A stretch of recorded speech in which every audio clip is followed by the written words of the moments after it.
Assalamualaikum warahmatullahi wabarakatuh. Waalaikumsalam warahmatullahi wabarakatuh. Bagaimana kabarnya Bu Isma?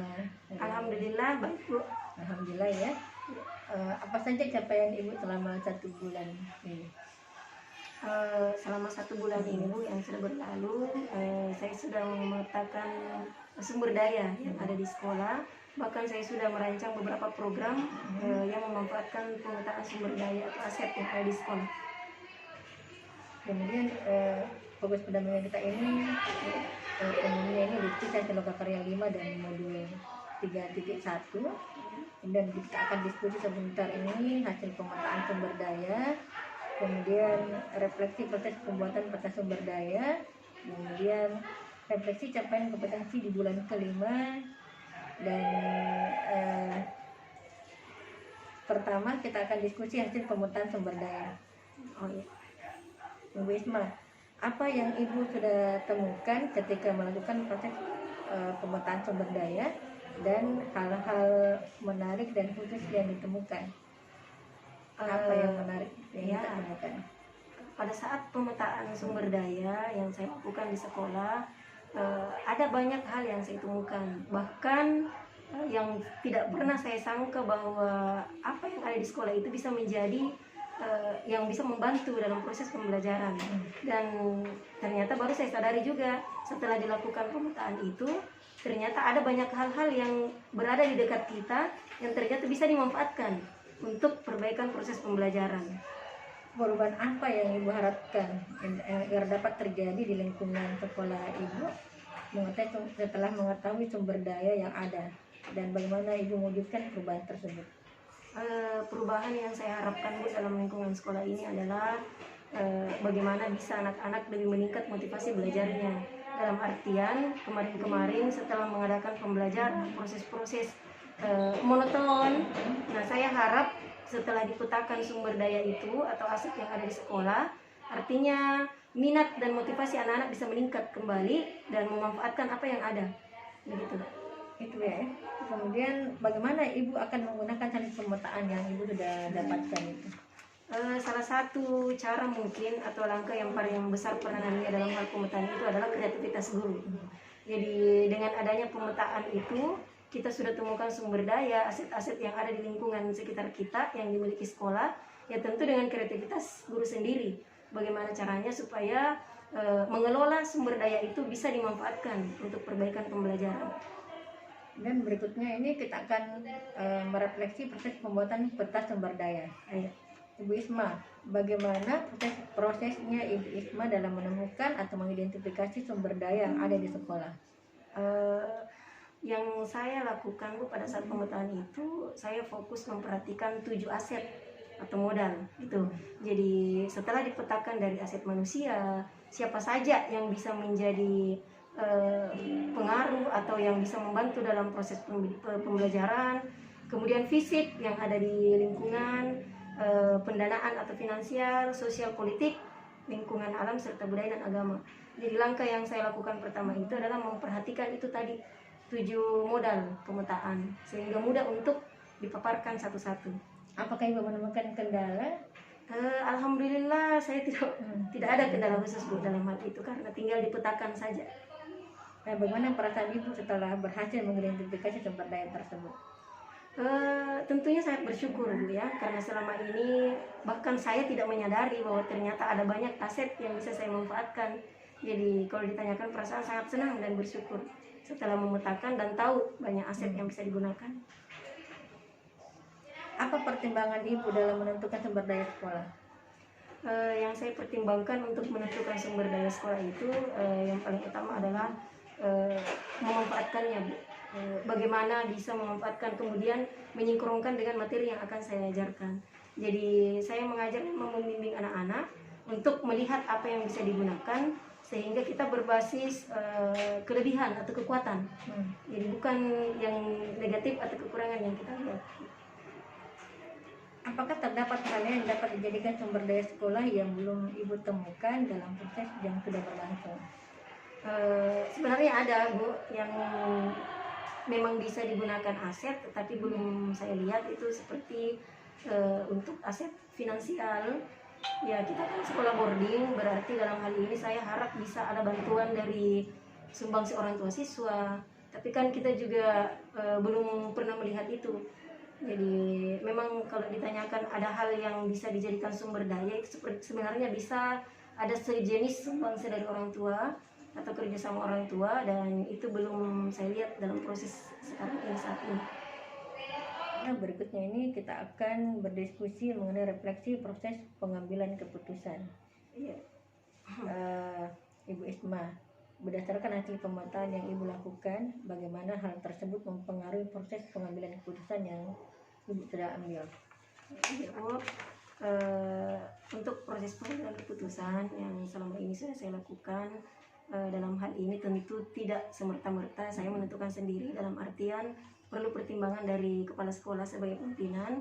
Namun kemudian sebagai kaitan daripada pemetaan itu, itulah salah satu hal yang bisa menjadi dukungan atau pertimbangan untuk mengambil keputusan.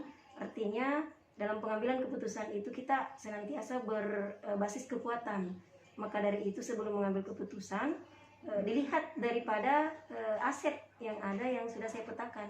Jadi untuk berjalannya kegiatan tentunya dengan melihat aset-aset yang sudah saya petakan.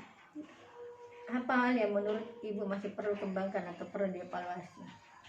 Setelah saya melakukan proses pengambilan keputusan, Bu, saya pikir yang perlu saya perbaiki setelah melakukan itu adalah setelah saya lihat dulu masalah atau kasusnya, saya kembali melihat aset-aset yang sudah saya petakan.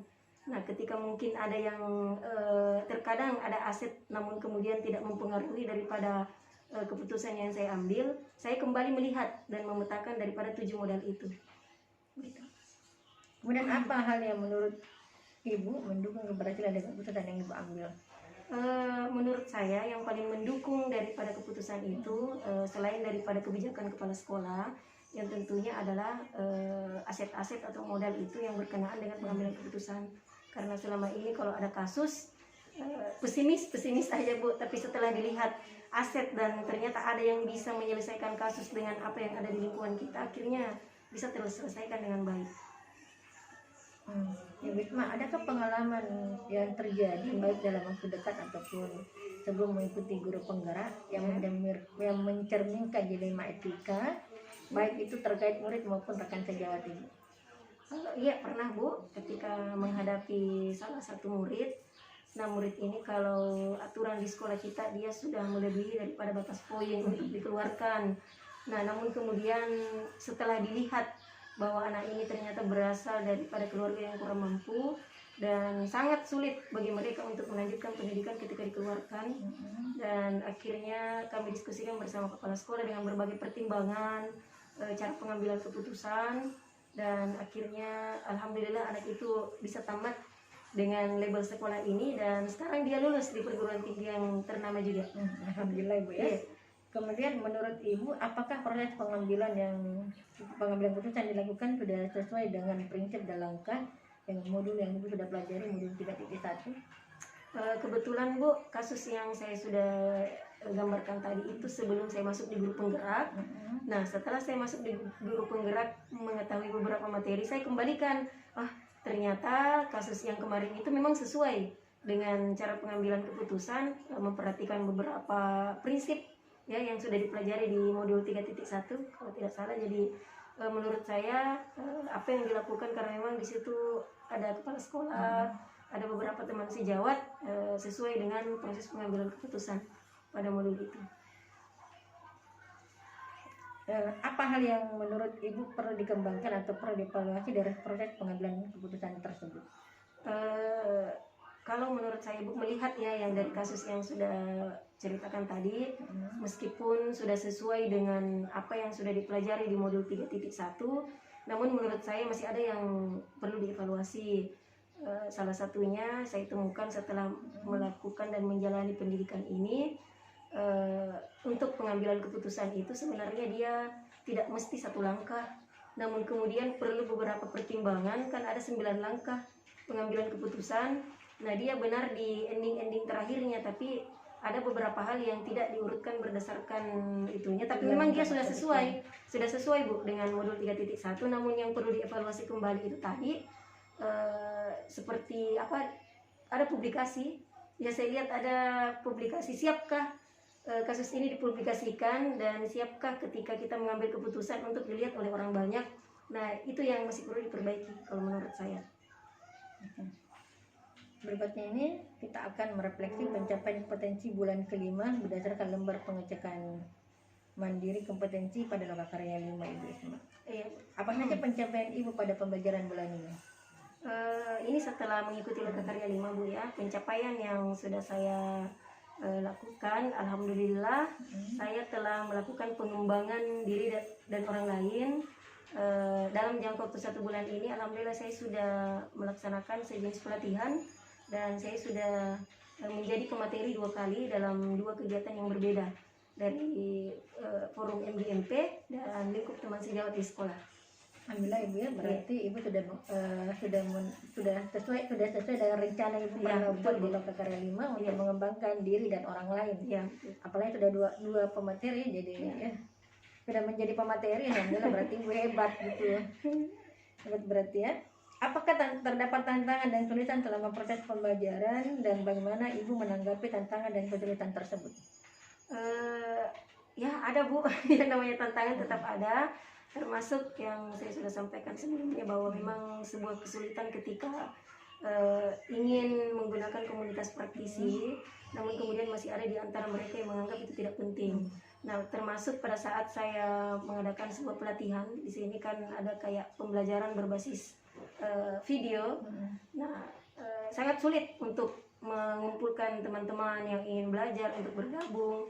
Meskipun kita punya niat untuk membagikan ke orang lain, namun tantangan itu tidak menjadi halangan Bu. Waktu berjalan, akhirnya sebelum acara selesai banyak juga yang bergabung, dan alhamdulillah saya tidak menyangka pesertanya bisa sampai 30-an waktu itu. Ya. Nah, bagaimana Ibu akan menggunakan pencapaian tersebut untuk pembelajaran selanjutnya? Untuk proses selanjutnya tentunya saya tidak akan pernah berhenti belajar, apalagi ada yang namanya pengembangan diri. Jadi selain saya berbagi ke orang lain, saya akan terus mengikuti pelatihan-pelatihan, workshop. Nah, untuk selanjutnya apa yang saya dapatkan, tentu saya akan selalu membagi kepada orang lain. Ya, alhamdulillah Ibu Isma, ternyata Ibu Isma sudah, alhamdulillah pertemuan pendampingan individu kelima kita ini Ibu Isma, karena Ibu Isma sudah melakukan rencana Ibu di yang Lokakarya 5, mengembangkan diri dan orang lain. Kemudian saya sangat apresiasi dengan pengambilan keputusan Ibu sudah lakukan. Kemudian terus lagi ya, terus kembangkan atau aset yang Ibu miliki ya. Apalagi kepala sekolah tak mendukung, guru-guru dan orang tua juga sangat mendukung. Nanti ini rencana pendampingan berikutnya ini otomatis seperti biasanya akan ada refleksi penerapan rencana program yang telah Ibu nanti buat di Lokakarya 6. Kemudian nanti kita akan berdiskusi nanti masalah progres program sekolah yang berdampak pada murid, kemudian tantangan yang Ibu hadapi, dan solusi yang Ibu lakukan. Dan berikutnya nanti itu diskusi tugas aksi nyata modul 3.1 lagi dan 3.2 kembali. Ya. Oke, cukup sekian Ibu. Assalamualaikum warahmatullahi wabarakatuh. Waalaikumsalam warahmatullahi wabarakatuh.